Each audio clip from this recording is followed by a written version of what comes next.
بسم اللہ الرحمن الرحیم۔ سورہ یاسین کی فضیلت۔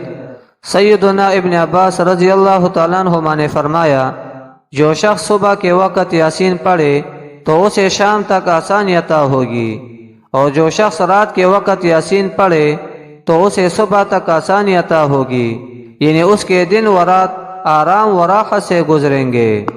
ارشاد خداوندی، الیوم نختم علی افواہہم وتکلمنا ایدیہم وتشہد ارجلہم بما کانوا یکسبون۔ اس کا ترجمہ یہ ہے، آج قیامت کے دن ہم ان کے منہ پر مہر لگا دیں گے، اور ان کے ہاتھ ہم سے بات کریں گے، اور ان کے پاؤں گواہی دیں گے کہ وہ کیا کمائی کیا کرتے تھے۔ ہاتھوں اور پاؤں کو اللہ کی نافرمانی میں استعمال کرتے ہوئے، بالخصوص موبائل فون پر انگلیوں کے ذریعے گناہ کرتے ہوئے، ہمیں اللہ سے ڈرنے اور توبہ کرنے کی ضرورت ہے۔ وہ دن بہت قریب ہے جب ہمارے منہ پر مہر لگا دی جائے گی اور ہماری انگلیاں ہمارے گناہ بیان کرے گی۔